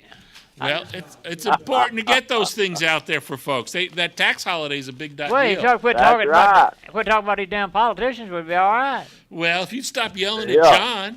Well, you ain't got to talk either. That's why you having a rush right now, John. No, I got some blows in. He's been taking them bennies. He's all running around his head cut off. Oh. Uh-oh, Lord, now, John, you shouldn't do that. Well, he's floating around here. He's lost. I think he's probably trying to find Hutty. I think the call of nature caught up with John. He'll be back. Well, I didn't know. I've been listening to y'all guys. Y'all been doing good. I don't think. Y'all hang in there. I don't think so. I'm gonna get these mute people up here to start talking. They do better. We appreciate all our listeners, and thanks for calling in. All right, y'all be good. Have a great day. Take care. Send money. Time for Jimmy to talk about curling. Jimmy, take it away. Well, they're trying to. See if you can lower the decibel limit. Get over there to the right side. Take care, everybody. Have a safe week. We're out of here. All right. Let Jimmy get hooked up here. He get us a little sports. I hate. Listen, yesterday we should have had them games on the radio yesterday, and they say all they want to say, but we've done it every year. We may have to do it from right here and do a commercial from here, but I think Tony brought me some ads at 12 o'clock, and that's the last game. The 5 teams playing started yesterday. Yeah. So we didn't get none of them. But some of our people are going to have to start paying attention and just get them on there. We started this show to show our kids playing ball and their churches. And we dropped the ball yesterday. Hutty. Hi there. Am I live on air? Yeah. You're live. Okay, great. Every time you guys make one of those inquiries, it costs me hundreds of dollars. And then you guys don't even do anything funny with it. Like, right now, here's your shot. Be funny. What are you talking about? Calling in? No, you guys keep making, like, inquiries into properties through realtor.com. We're not doing it, darling. Yes, you are. I pay hundreds of dollars. Well, now, listen to me. Just listen 1 minute, okay? Uh-huh. Listen, they've got technology now where they can use our number and call you. Not from here. That's not true. That's not true. Well, That's hell, not man, at all I'm true. telling you, we're sitting here. If you look pull on Facebook or you pull up on YouTube, you will see I've got about 10 mics here and 10 phones. There's nobody calling y'all from here. Yes, you guys. I'm telling you, they're not, ma'am. Hey, you can't. And every time you do it, it costs me hundreds Well, of ma'am, dollars. we're not doing it. And you trying to be a butthole, we're not doing it. The hell with that hurt. I just playing a joke. I see somebody playing with us, too. All right, what do you got, Jimmy? Let's do some sports. I don't know what well, somebody's calling back. That's the same one. Hutty? Hello, it's me again. Well, what do you need, babe? Would you guys please stop doing that? Ma'am, we're not doing it. We're you not are doing it. No, we're not, ma'am. Yes, you are. Hell no, we're not. You're doing it. Listen, I'm a single mom. Ma'am, I can't help it. I'm a single dad too, and I didn't call it. It's not funny. Well, I know it's not funny. It's not funny. You keep calling up here telling us we doing it. We're not doing it. Call your phone company. I will continue calling you every time you do this. Ma'am, we're not doing it. Call the phone company. You guys. Damn. What's the problem? I don't know. I sure don't need to be talking to her. Well, I'm going to try to get in these. Maybe she won't call back. Well, she's playing jokes. Of course, you said a lot of good games yesterday at Wallace State. We got underway. You go? No, I didn't make it. I sat around the house. You remind me of my sports bunch up here. Do I? They didn't go either. Well, no. If I'd had a reason to really go, I'd have went. But I didn't. I just sat at the house and listened to some of the games. Anyway, there's a lot of good games. I guess there might have been some upsets. I don't know.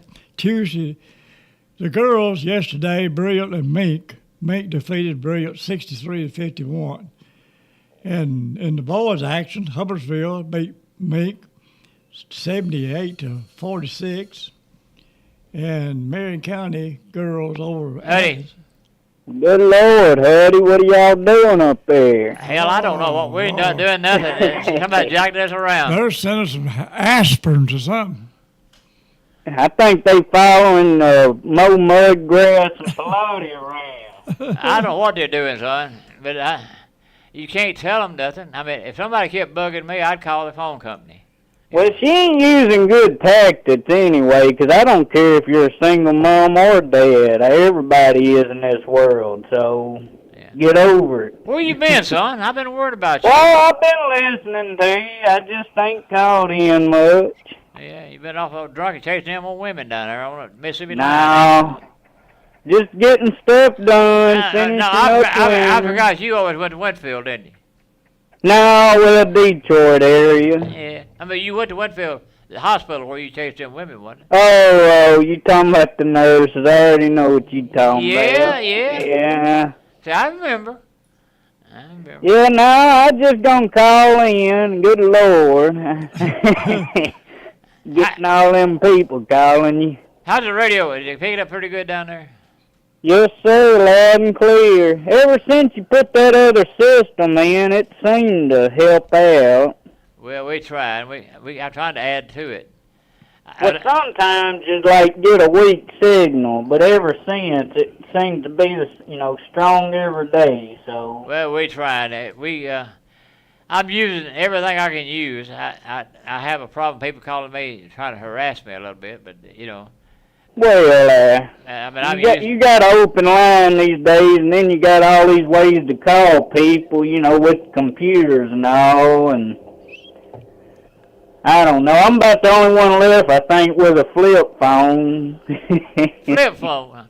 Yeah. Let me ask you something. Do you have a dial phone? I mean, not a dial phone, but a regular, just an old phone? About a year ago. It's getting to where there's no sense of paying $20-$30 a month. There you go. Well, I've got mine. I'm fixing to drop mine. I had it from my wife.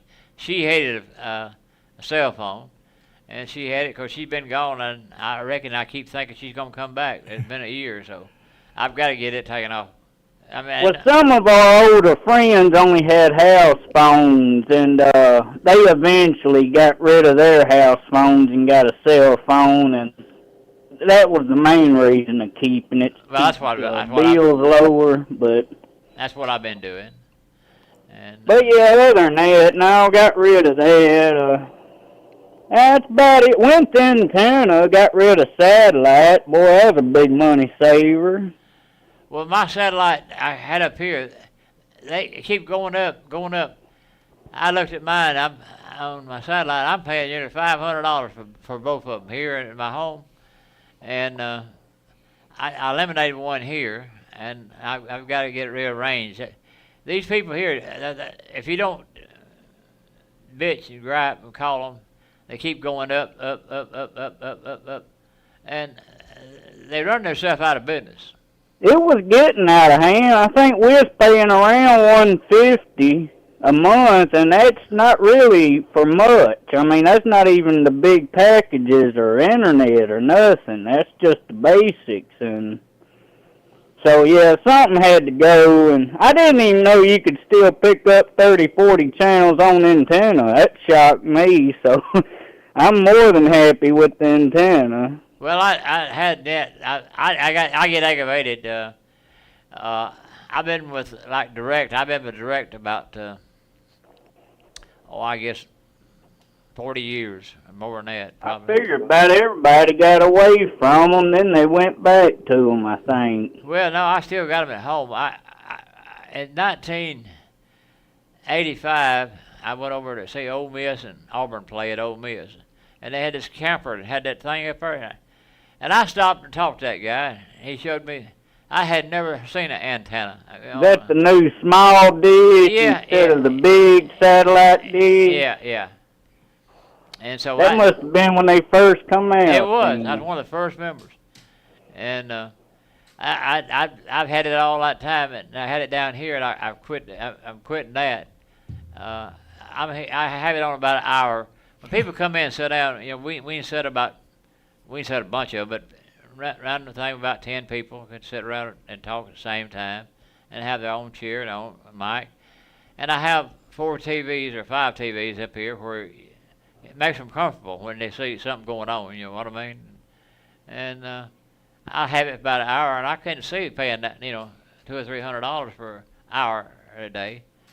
And I don't know. I just get better, try to be a businessman.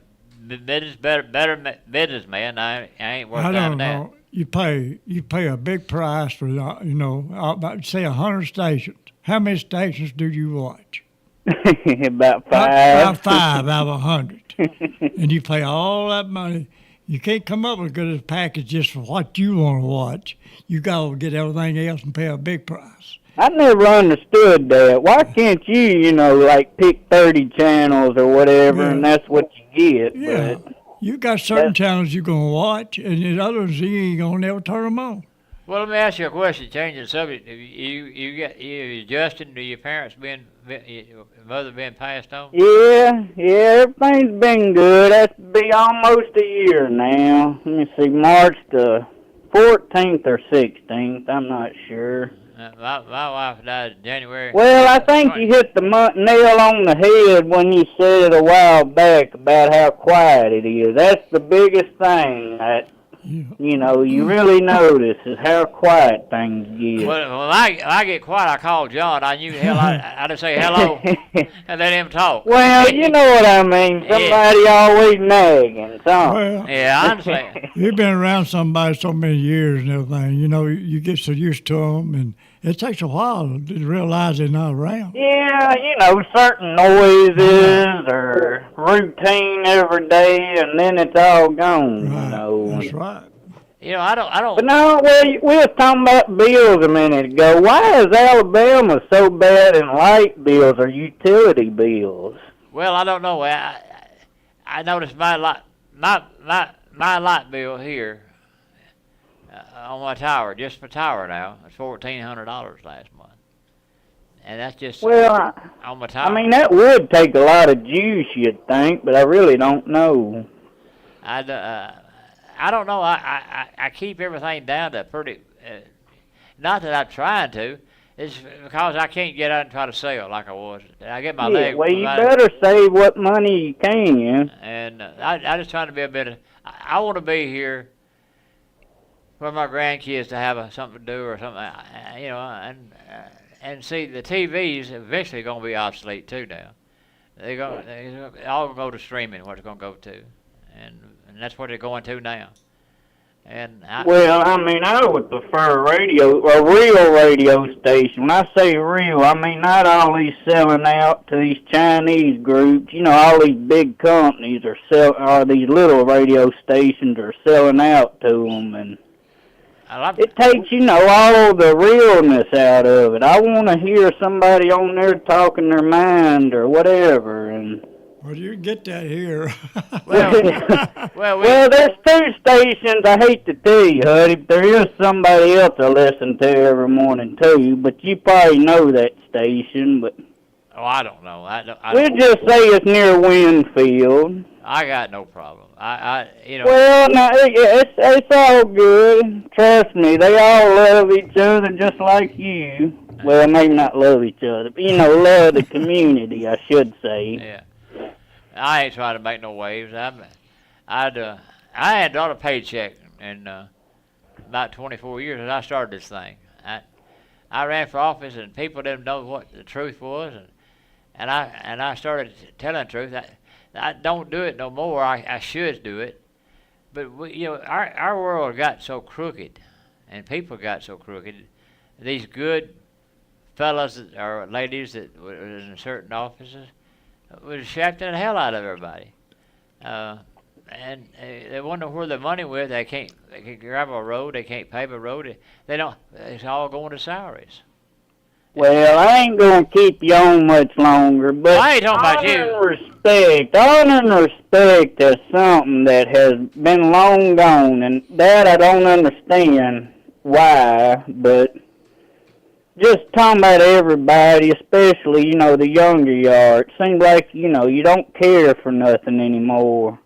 Well, I think that's wrong. I think we ought to care about our country and about our family. Well, there's a lot of things. It ain't just the country. There's a million things to care for, but it seems like people just don't care. Like if somebody gets shot in front of you, even though we shouldn't be saying that, but it happens every day, you get your phone out and record it instead of helping that person. And, just so many things like that. You mean somebody gets shot down there where you live? I didn't know they jumped out of there. No. Well, it wouldn't be the law taking care of it if so, probably. But no, it stays quiet out here. Well, that's where I'm at. I've been living in the same house 61 years. You know what I mean? So I don't pay no attention. Well, I've been learning, like when Kenny brought them Alabama troopers up there that were from down this area. I didn't realize all the criminals been taking my road to go into Alabama. Apparently Detroit's a major road, but I didn't realize it was coming this far down. Well, I didn't either. I kind of let the cops handle themselves, and I'm proud we got them. I mean, I know we got some bad ones, we got a bunch of good ones. You know, I wasn't talking about the law. I was talking about bad people. Well, we've got some bad people. Yeah. I mean, let me ask you something. If you was in a country and doing good, would you want to come to America? How does 25 million people or 18 million people come in just one administration? I hadn't figured that out yet. Well, everybody knows the answer to that one, but why, other than free money? Well, you see that New York mayor, what was he, like $150 billion extra, I guess, to feed all of them up there, give them free housing, but... That's country. That state's gonna go bankrupt. Oh, yeah. Well, they were talking, that's like 40, 50 cities' budgets. Yeah. Big cities. But, all right, I'm going to let you and Jimmy go. Y'all have a great day up there. You stay out of trouble. If you got extra money, send it to Hutty. Yeah, it's in the mail. You know better. That's a little H, U-T-T-T-Y. I know, big H, just a little H. See you, buddy. Yeah. Have a good day. Bye. All right, what you got, Jimmy? Let's see where we was at. I'm going to run through these scores again from yesterday. If you didn't get to go. So, in the girls' action yesterday, Brilliant Mink. Mink won the game 63-51. That's girls.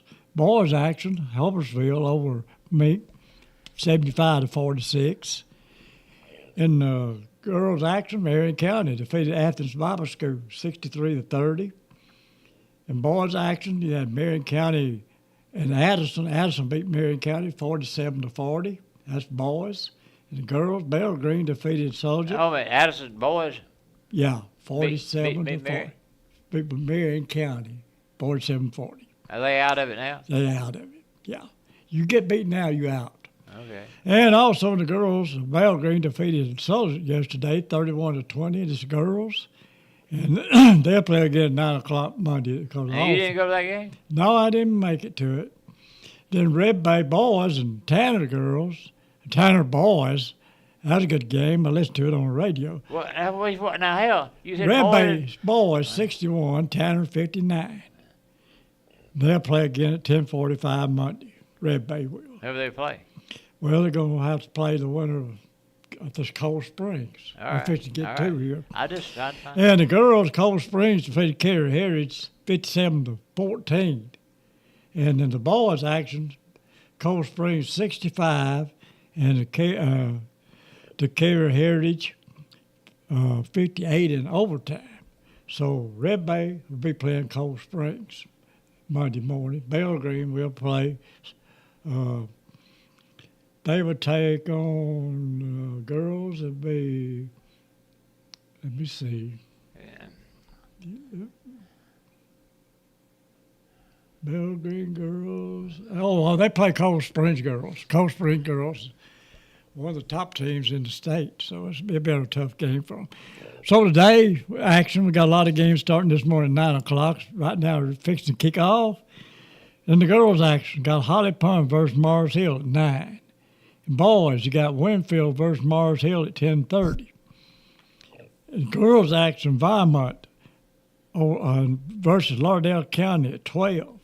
And the boys' action, you got Locust Fork versus Lauderdale County at 1:30. Girls, you got West Morgan versus Wilson at 3 o'clock. And the boys, you got West Morgan versus Brooks at 4:30. And in the girls' action, you got Good Hope versus Dessler at 6 o'clock. And East Lawrence boys will be taking on Dessler at 7:30. So that's the lineup today. And that's the scores from yesterday. And, of course, tomorrow I'll give it a lineup who's going to play tomorrow. And so that's up in Wallace State. Let's see what else we might have here. Of course, SEC played last night, South Carolina and Florida. Florida won 72-62.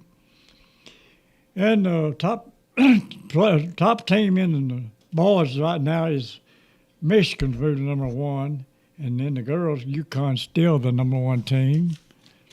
And of course, UNA boys baseball team got beat 15-1 yesterday.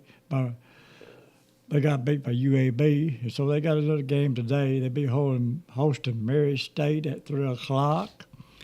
Mars Hill hired a new football coach yesterday. Who that? Chris Hill.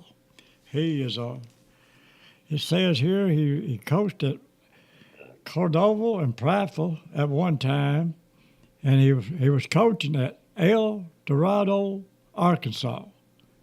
He's been coaching for 20 years. He got a lot of experience. It says his record is pretty good, 151-84. So he'll be taking over the Mars Hill this coming year. So they got a new coach. And that's about all. I see. Yeah, one more thing. I see here.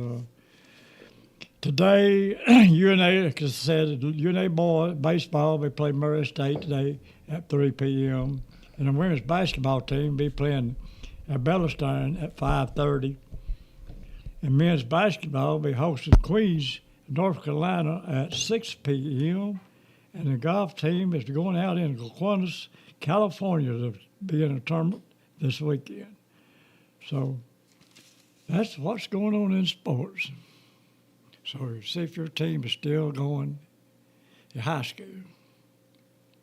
There'll be some good games today or tomorrow too. So if you got a team, go on up. And that's all I got. Well. Anything else you got? No, Wait a minute. Let me one more thing. I have tonight's lineup in the SEC. We got Arkansas and Alabama. Oklahoma's at Tennessee. Auburn's at Mississippi State. And Vanderbilt's at Missouri. And that's got the SEC games tonight. So Arkansas will be at Alabama. That'll be a test. Arkansas's improved. Who they played last night? No, they play tonight. And, of course, Auburn and Mississippi State at Mississippi State. You know, Mississippi State's pretty good down there, too. Yeah, Auburn ain't. I mean, I'll be honest with you. I'm not really sold on the new coach we got. It is his son. No, I don't know whether the boy got suspended, got reinstated or not, but they really will need him when they go down there to state. One player shouldn't make your team. He's a good player. Well, I know that, but he's supposed to have 5 good players. But he's got to go Baroos. He's going to play. You got to Well, go I didn't say Baroos. that now. I just said it. You say what? I just said the coach ain't doing that good a job. I don't know. Well, right now he's not winning, that's for sure. Well, hell, that's what. And Sports is about. I think that if he don't When start, you played guard at Buffalo 56, 57. Do you think if you couldn't bring the ball up to the line, I'm just saying, you couldn't bring the ball up as a guard, up past the line, and the other man's court, your own court? yeah. Do you think your coach kept you in there? No, Well, you got to be able to play ball. that's right. That's right. But I don't know. I believe they'll kind of get straightened out. So I don't You know. believe the world's round or square? Squire. I believe that. All right, what else you got? That's it. All right, folks, we're going to be out of here, and we'll talk to you later.